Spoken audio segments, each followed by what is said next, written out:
the crucibles that come. What the buyer Casanua or say in chamfre outdoor ebano. Abusia for quarter imunara, and one my and I say a Sia in Wusiano, Bruni Atunidi or say in the crucible with Christ. Ye knew Yesu chamfre was chamfre no more. You know what a decline a decline our chair a tremino, and then our chimono, you know, a besia a desia a tosso a mino. Now what chair a decano, ye decline at stretch and freno, I say, and a fee, young Psalm 23, a pioneer, and as a sentia, it was a yenya, it was a decision. A fair edition, you room ankasa, more waffles on call how Mobaba boy and the edition social etifia some now say, in chamfre, I would draw a baron tineno, ye be fan Marco, yamfre, I would draw a barney or pioneer be fasso, na yet me a deed in so encunim near Baboying, and a fee near MY, near a free Nanko Pongo, and a fee near Fribon Samo, and a fee near Yankasa. Ya boni ayeye e de brain ye ba be hwe emunie ya do so no answer na no me enko na afi ye enkoje enkracho ye ba e de addition beto anso.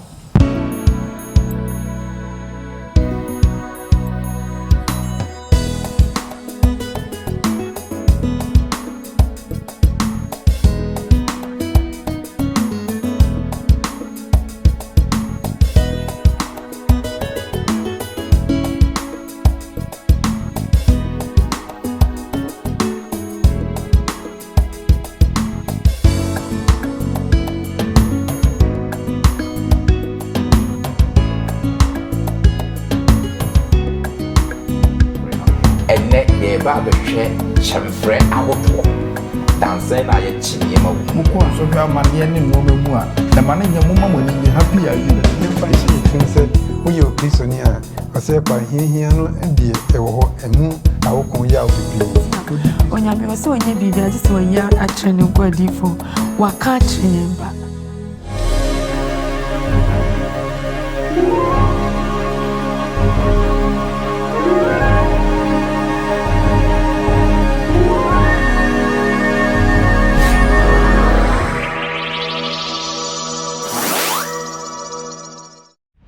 You can contact us on 3ABN Ghana on WhatsApp number 0577 654896 or call us on 057 654896 or email us on info@3abnghana.org.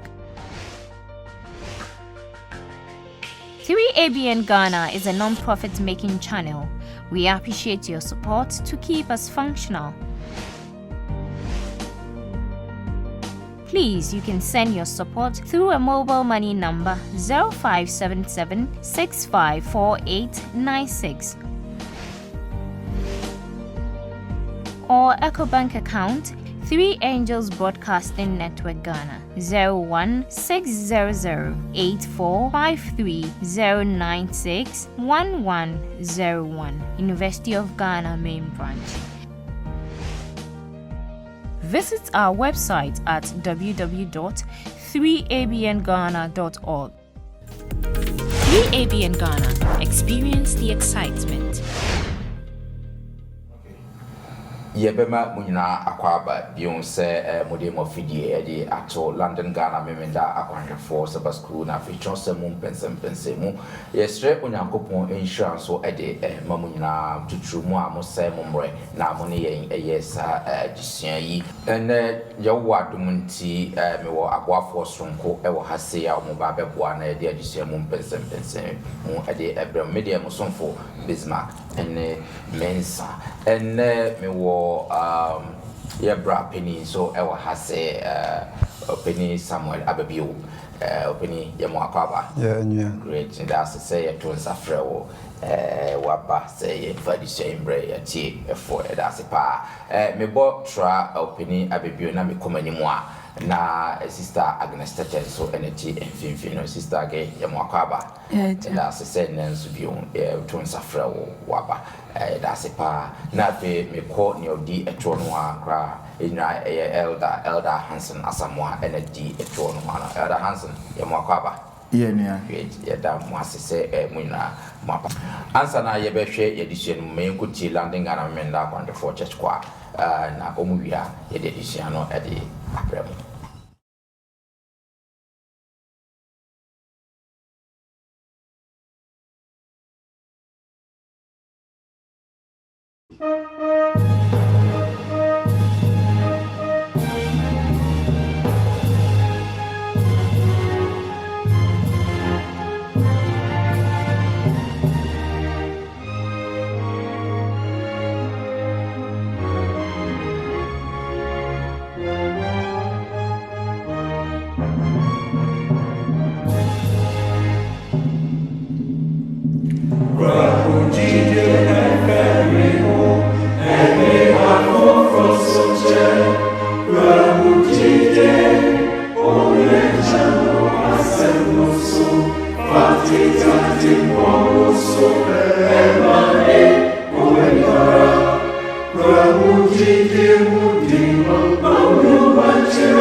Alminia, Etienia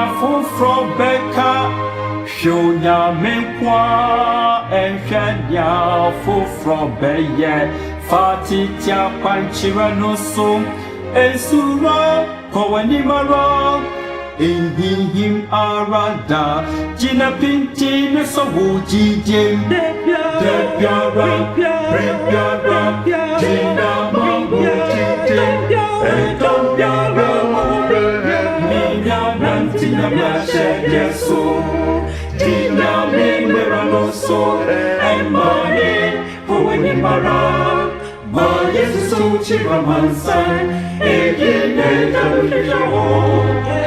Degara, Gina Mabuji,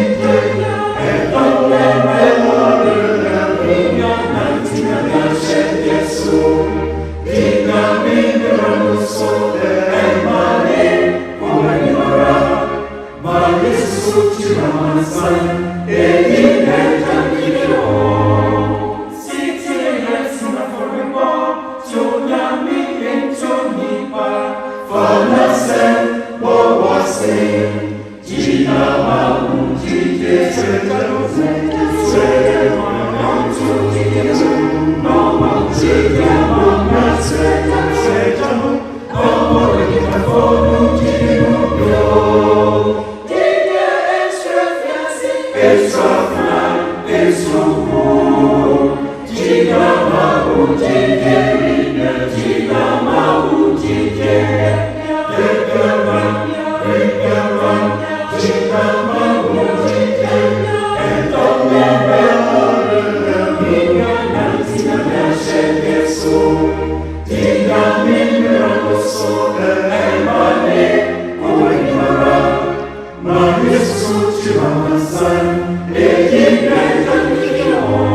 London Ghana memenda kwandwe for church kwa for ase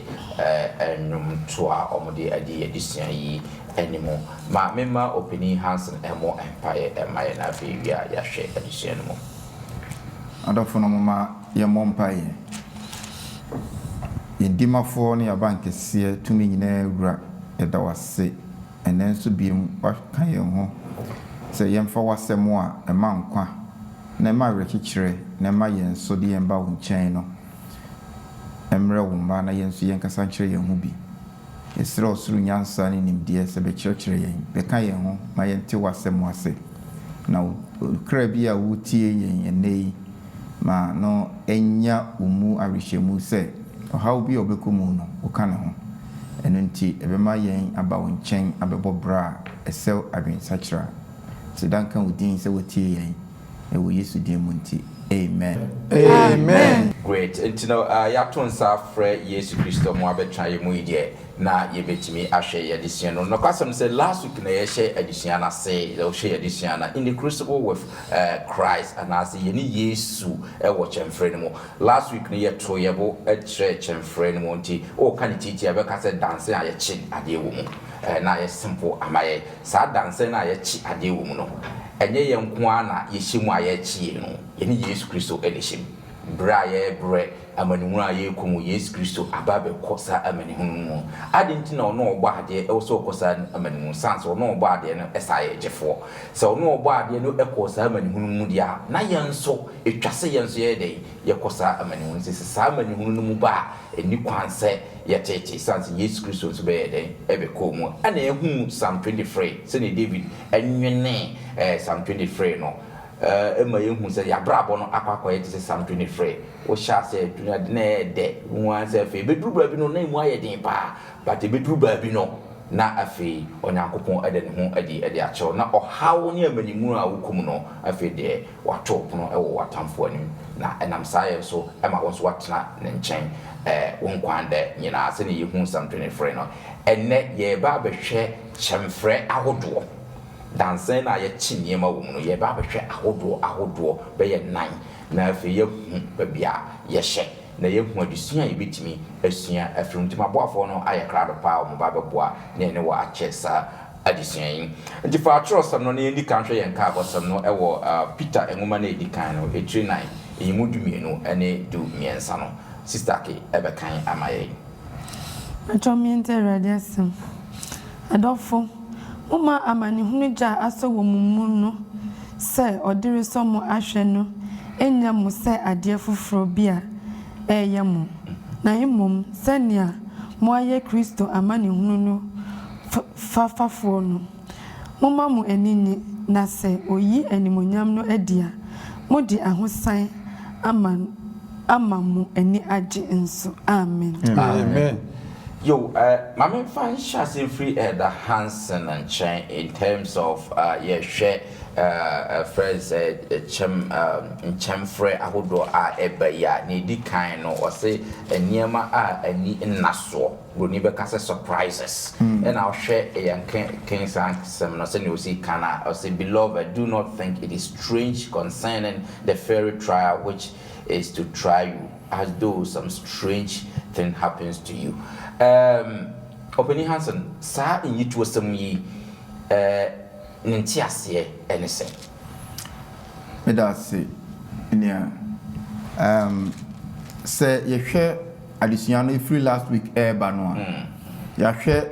Chemfreno, send it a crucible. No, you who's a crucible, and the definition of Bacon, a fiery trial. And I say, Otaye, and I say, social. And no a thing a buying so. Yeah. And until Peter, you will be a you can't so head there. Now you will be a or so here as a pa so cool mumra when she used to know or tip on us no go so here who do. And you share used to be you know near now a back. A two no so here a better no quite more amount of kuya jim kwamaye. And so here a two no my didn't go to prison and Mira used to call ye. And so here you cow man and no man in a nay so here. Input to the time we ye, Nina so here. And did not otiase and not all 2 years are free. Now say you hear crucibles now you can want some more. Send your woody can or introduction or say a lot of different crucibles that come our way. But idea your friend surprises. Mpofrim. Idea your nina. Eba. Now, Peter 2 years for say, Adolfonum.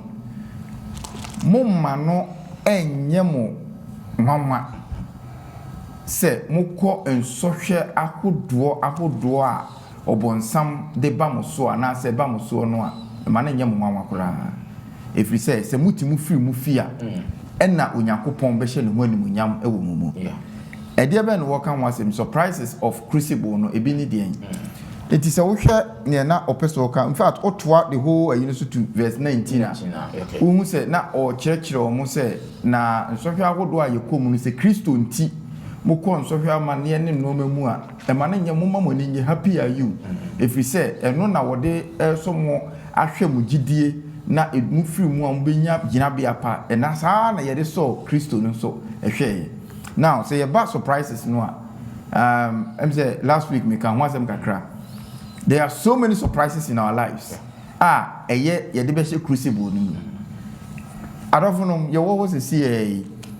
wo hwa wako hospital e bi kra ho do kakra oni so we de meti na ye me ya kakra okọ ya na yakobo ya de hu bi a surprise. Enye bibia wa nkasa in fact crucibles na aka ne beka ho asem no me pese meko but no ma surprising ebi kura no a gidi a wabegi nyankopon adi enti all of a sudden na normal akọ in 10 na about so surprise sa surprises no ne opeso kire ne say ema bibia so Kristo ni de ema bibia surprise so if we say hunu ne kan ansana wa hunu say eye denya sa no mo bi betimi aba na se eba na yedi kan ne se hunu se onyankopon Yesu Kristo ewu crucible no with you enu ti count it all joy ma wani enye na se wani agi se ne me womi ye Kristo amagi no adi enti na sa no mai eba de a ene na me ma brabo no enkoye te se aye abobu odie aye too many questions to God na mmomu no me de asedane ayeye be manyankopon ewo bibia mu eno na Peter na opeso kan ho asem no hwe wabrabo mu hu se is it coming from me eye boni bi nsunsuanso na aba se enye saa na se wonim se yeji a wagi Kristo adi enti se bi ahomeda wudi so enti odwuma abo se bi a corruption na ompeso odo ho be hyem enti etwam trokra to so se bi a ade bi a wompese Kristo ni ensese wo ye ana Kristo ni ne wo ye bi nti ama wo hawo bi aba wo so a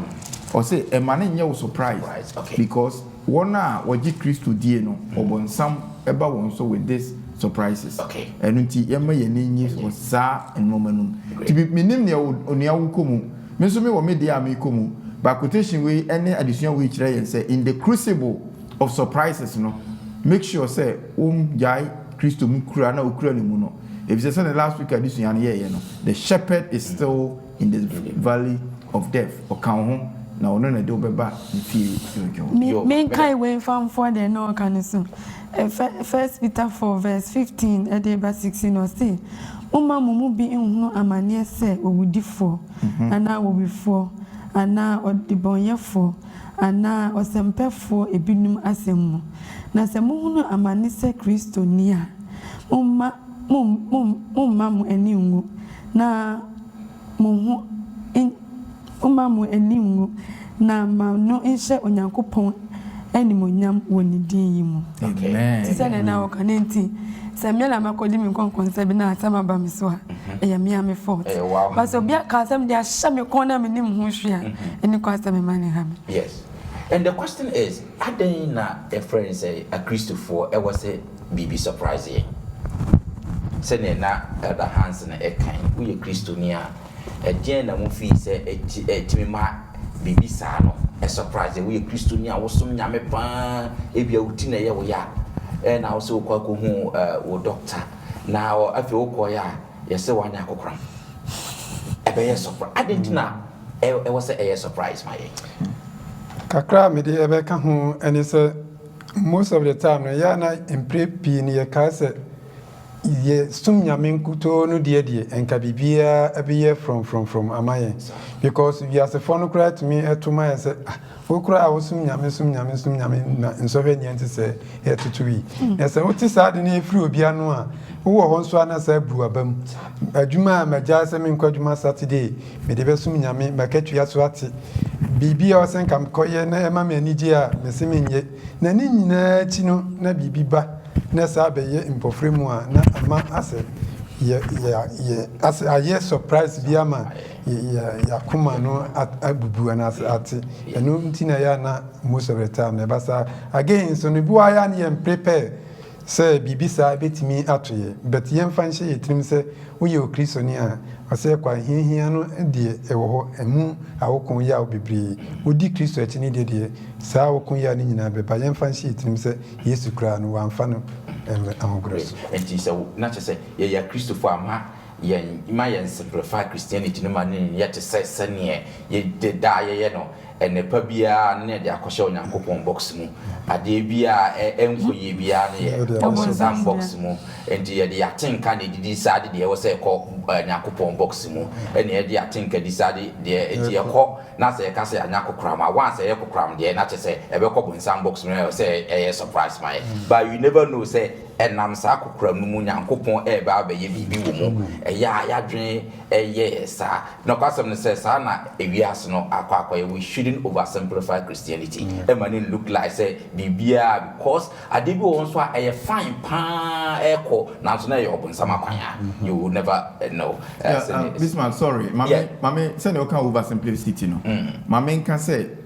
o can say the emotions and no and no high atinka no and no problem no if you say ne obaji ni di no Yesu no a obaji ni di ya ni din da wo so e fro Christian no o si medinti mu behuna mane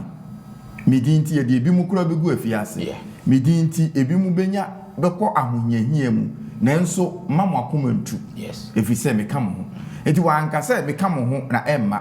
ti o hawo no de oka ono adika aka to se wa ye no manifesto enti wo be join this party we no manifesto no da ho but uba wie ye no opese wo yi sa manifesto ni free ho na wa ankasa wo create wo definition of Christianity eti na Christianity na ye nyina ye na ama ye sa problem we here because we are not prepared to listen to the other side of the Christianity terms and conditions no wo Christianity mu no ya adwen say ye nkan kra na ya sign it but it is part of the package. It's in a bar, a surprise. Great. Who say, ye ni pay. Sadia na when in Naswa, surprise a bit my papa, bit my bonina, who bedroom because I went in Nasu. Now, send an canoe. Yes, I may who says so. The wimple ye dramuna, and ye dear, we dear, very day.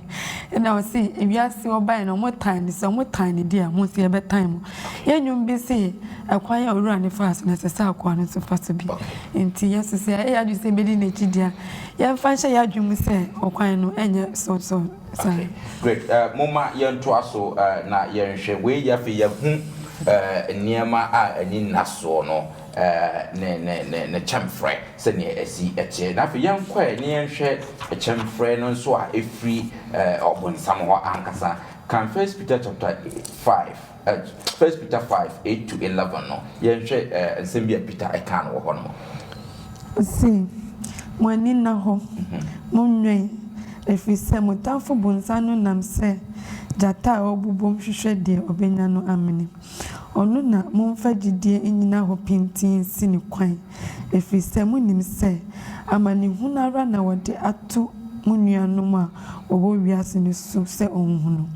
na adum nyina nyankopon a wafrɛ mu aba ne dan ni munyam mu no Kristo mu no onu ara na se munyahunu amane kakra ansa obesiesie mu pɛ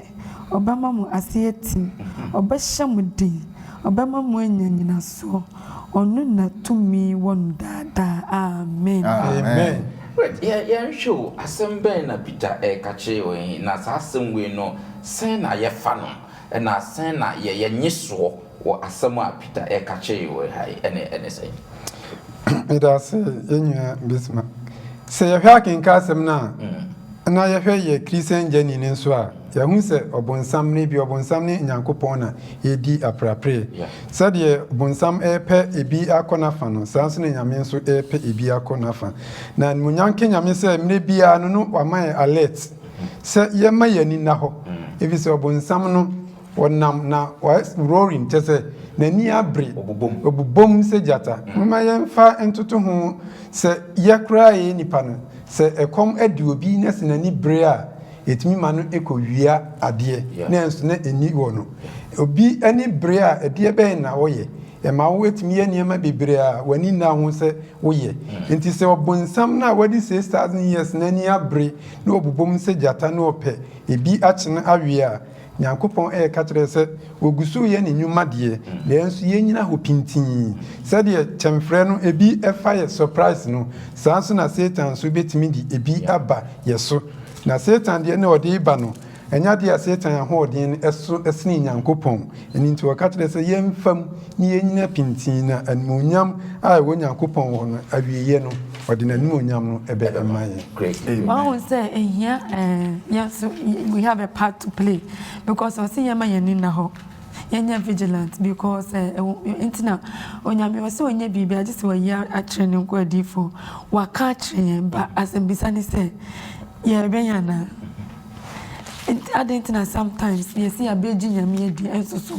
yetumi ekonyoma bi mu a na ene nyame kwans no de how ni amane aba obonsam ni de we very alert on na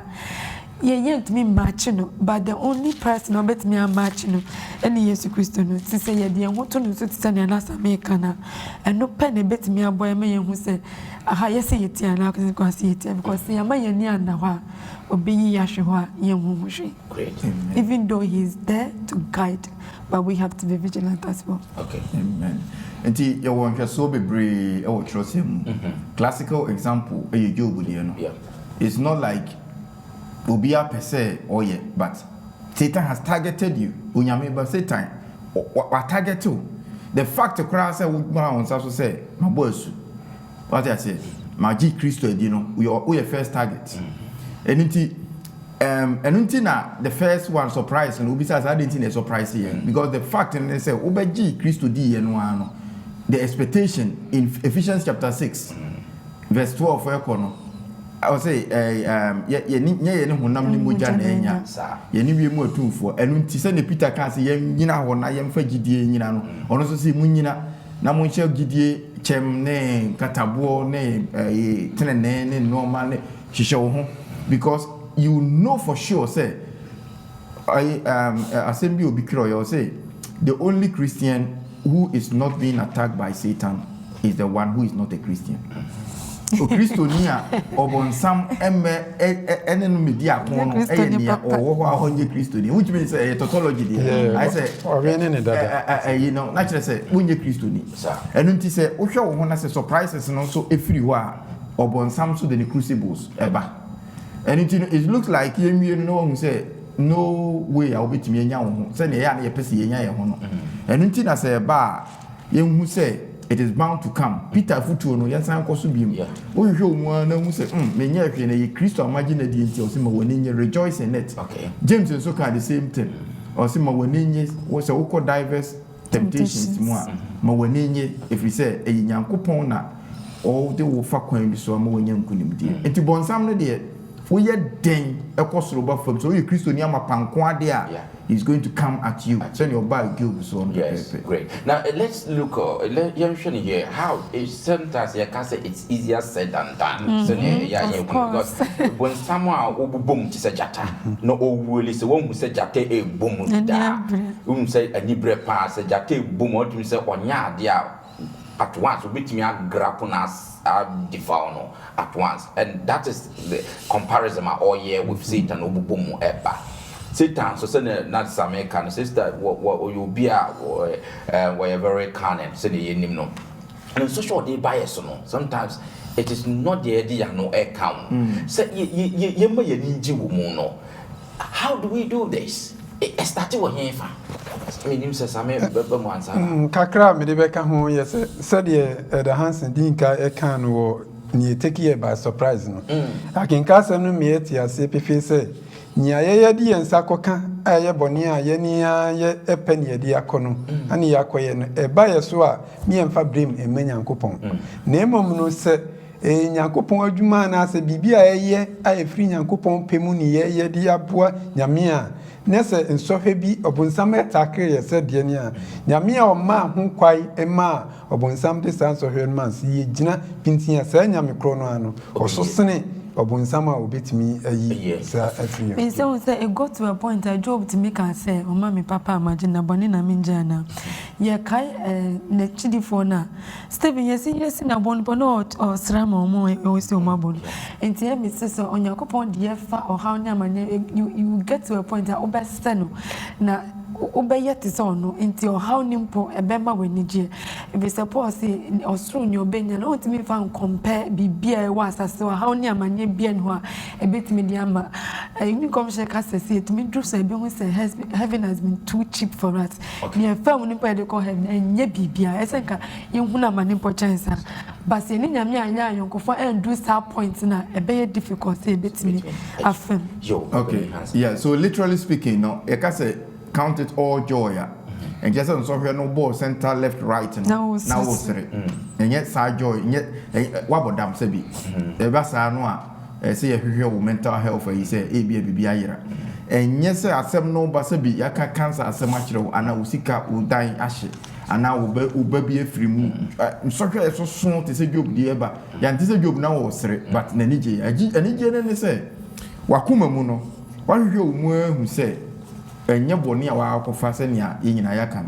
na mu me nyame a do ho ato no so no bonsam ebubo mu ba inner peace. There is an inner peace and that is called inner joy. Enti bibia ni wo mu a ema manfo ba na enye je se ye kohwehwe mu enye mate sofo we tatahwe ena mate we ena ye se ye enye wo boni ntia ni nyina no you don't react according to their omoka but you only say eye pi mamekra. And if you're able to get to that level to say that, let's just say you count it all joy. If you say we're journeying in a moment, and problem now you're winning in and say you lose that level. Now yesterday I say, you paint picture of Satan. Yes, a very daring. Say you say jata boom. Now yet or the two jata mu, but bronsam they also change jata or the year example. Now so I need just say do the mu jata so or so change. Obonsam jatan sa na so obom no so ehia no obonsam timi kura mehu ti so hu se Yesu jam twa hu hia na mu bomu no o se obonsam nyuma obubom se jata kura no a ontumi mfa ne nsa nka. This is our joy and our peace. And yes, we best say wo ha no. Yo, and so great. Ya crucible, ya chamfre na ede niema ye ni naso. Emma ede bread na fi ya chamfre a obonsam ede bread. Si ya ko chamfre a boni and so ede ba. Roman for enwoman etire ba ko yimu dum wotwe na fe wagura kan aduonu ba ko akopon aduasa mienu no yenhwe Paul kan asem enso yenhwe ne betumi afia for sister ge anase opini same wa yakwa Roman for 3 ba kuntichem edun wotwe no ne ya to aso ko 21 na ekono se na oyi nyankopon abufo adi free surugu nipa a wodi ade entini si no kore kwan no musubo ne ade a entini nyina so afi verse 21 krono nso o si efri se wonim onyankopon nso wanhye no animonyam se onyankopon na wanna no ase nemom won adwene ye nkwasia adwene na sum ahye won trimu ma wo si woye anyansafo no wodane nkwasia na wasachira onyankopon a ompro no animonyam ye onipa opro honi nseso ani noma ni ntoteboa ni mmoa a wowia die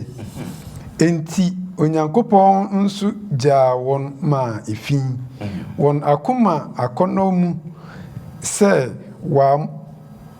womobo won nipadua adapa won mu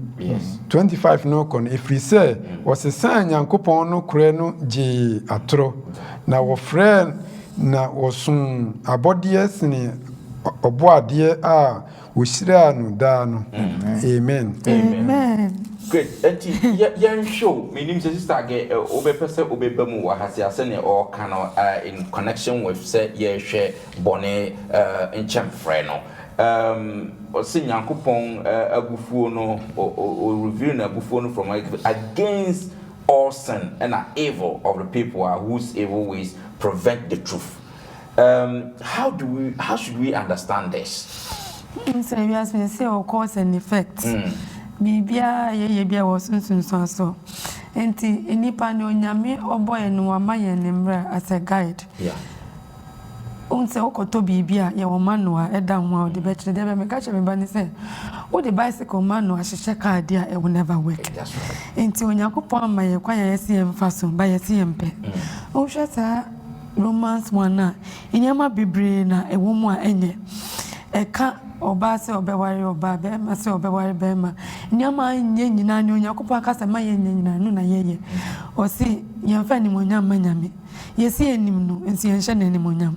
enti o se me man ade o man no fafa na yi ma ye bo ma akoma mu de eye bone enti se yesi ye ndi nyankopɔ akwan so a definitely ye nyanhira o se se mo pena mo ya ne esa mo be di asase ne so nipa ba se mo enti a afna be di munam enti eye action and reaction se ye tie nyame a enhira wo ho ma ye ya dwe se be ye ne ya pa ene na o how be ba ma na che se pese ye gina Satan afa because the nyame aka bia wasesa no ya fa ni mo nyama ma no o se ye nsum nti ye dwa bi si ho na se bibina yesi ebe som na definitely saade no na ye nkwa ene ye bibia depend ba saade no so e ma nkwa sa nti se ye pese onyame hira ye na bosha wa hya nyina ebe mu ya bra bu mu dia ese ye tie no ansa na tumi abema ba okay that's it so ocha ne sister gi kai in Romans Paul kai no James so echo the same thing in James chapter 1 mamen kai minim se dia you say let no man say when he is tempted, I am tempted of God. For God cannot be tempted with evil, neither tempted him any man. But every man is tempted when he is drawn away from his own lust and enticed. Then when lust hath conceived, it brings forth sin. And sin, when it is finished, brings forth death. Say so be sure. So here na ye can on say temptation yes so here, test yes so here. God does not tempt, say or the evil will tempt you. God does not do that. But I say ya kasa say ya kono etwe ye firi nyame ho a na ye ma ye san so hwe no na yensen so a na akono yensen na wo bone yensen a na wo owu nti practically ye nyina ye kan you say SDF for the most around no matter chire mo ho yankopon ama ye moral law also umpe no the Romans asem okay that's uko buso a emokro no eniewu ense awade emo adwaman enye ne we kekani diwu na no wageni uko bubu we so na esunsun sanso no ba eno na friend the crucible from sin eye bone na de wo shift sa crucible no oni ko biri obi ade kofo obi yire sebi kofo obi kunu na se asem ko ba eye crucible no na de ba again ye ka health law yi se o ka se nyame se wate ade nyina ho na wudi aduane biya wo pe na wonya sunsunsanso a it is not being tempted by God eye wa we kono na de abrewo obetumi aye kwanhweni ye ko ya boss a mo de mo pe health ayi dodo Ellen White no watu din moderation ebia making wo nwi koto wo nwi nwa wo nwi preku but ohwie anwa gu aduane so a it is nsuo wonya ho nsunsanso a it will come as a sin crucible because when tie ni yakopon ka eti ye wo normal wodo bebre ye dressing ahodo a ye dressing we don't dress to the weather ye pe life abo eti ni ye yi awo amu na awo wura mu ebedu ba bi no na yade bi abetena wo so a crucible you have drawn to yourself eti asase ye hunu se normal bebre wo ho so a ya nkasa na bone a ye mpese betie nyame nti e de bre ye eno no menkobo nyame sombo great madam I say yemre no atia yenhwe ahote nchemfre no so was say a crucible of purification yenhwe eno so se ne oka no Yebekin kind BB ewo Jeremiah chapter 9 verse 7 to 16 you know Jeremiah before Jeremiah so can send be ewo hono my boy am etimi atisa ahotie nchemfre no so ase se sister ge wa ye kradwa 7 to Jeremiah 9 verse 7 to 16 okay nti se asafarade sieni hwe menna ne won na maso won ahwe na meye den na me man baba no ho won tachrema se ejan a ekum nipa na dansem na eka wode won anoka asundwensem kire won yonko na won mudie otete no mere betwe won aso wo ye nti awurade asem nie ana se me kra reto oman a otise no ho sure me ponu nti mitue esun ni abobom na esre no edidi bia no nti mito esun dum efise ahye na obiara emfa ho na wate mokua na wonte mokua ne bio ewiem numa ne efibua nyina etutuko na me Jerusalem na meje Jerusalem nkunkumbo akuaku esreso kraman tibia na madani Juda kuro amanfo a obiara ente ho Patrick Kosisi 16 hwan ne obanyansafo a obeti ye asie na hwan ne de Awurade ano akasa akire no a obeka edan inti na asase so aseye ahisa esre na obiara emfaso na Awurade se efiri se wagya memra a medimisi won anim na wentie me na wanante muntra na odi won akoma din ye akiri ne Baalam achi se de won agyanom kire won no enti se asafo Awurade Israel nyankopɔn no sie ni hwɛ mede onwunu bema omanji adi na mede nsu a ebro won ama won anu na mebo won apete amanamana woni won agyanum enhunu won da mu na memma afena edi won achi akosi se mewie won seye amen yes nti ye hwe ahotie nchemfrey afiri hi na eba na de akenkansem ya yakan sign na yehu ahotie nchemfrey no see ye hwe akenkansem no na say ye the word in purification no kra asechira ye hu ni ye se bibi to say gold and sana yebenya gold na nkasa say gold no a fat process mu bebrebe ye a Christopher no process mu na yebefa na process mu no obia ne nia onamu and most of the time ya na me ka say ya ma yen fa yen sa enchire obi say we kitwa we na wantimi anisi ana ayi na hwe na enso no ne onim say ebia ye de ne kitwa press sa eba no so a nko no kura wantimi enyina na nia obetimi agina no so nyame nim say obetimi agina nti na oma wetimi ode eba wo so no nti most of the time no nyame de yefa some process bi mu ebi wa yebekọ oya obi mu that time kura no na wonfa ho ma nyame eyiye but through the pain awo mu no wo free mu fie ho say nyame bi ewo baabi ebia na bibia wo ko mu no na de sa consequence ne brewo but that consequence no so lead you to ama wahu nyankopon a wodi nachi na enti aha na akenkan sam no nia no obobo so ni nyina no adusua no me ete ase pefe se wasi ebi wo ho a eye pain experience ana ye be go through but through that pain no e be purify e be ma ye nyasua bi hunu bi ewom ene ma bebre ewom a ye de be keka ho na e brain ti no e be ma yeah in a simple statement no epani me da sipa ne e kire ni say anytime Yankopon pese oji yen free boni ebi ho or the yen for crucibles bi a painful experience a bibia enye easy senia na Israel for yasemi a walk from Jeremiah or pese woti wo ho but answer na obetimi ayesa no mami fa winka to Oswald Chambers asem wo kan or say if the spirit of God brings to your mind a word of the Lord that hurts you, you can be sure that there is something in you that he wants to hurt to the point of his death. Okay. So Yankopon momo de wadwen ebesi bibi a o ka kire wo beti preaching bi na se e hyew ana so se kron ho free bibi ho na sa de ne hyew a kyene so se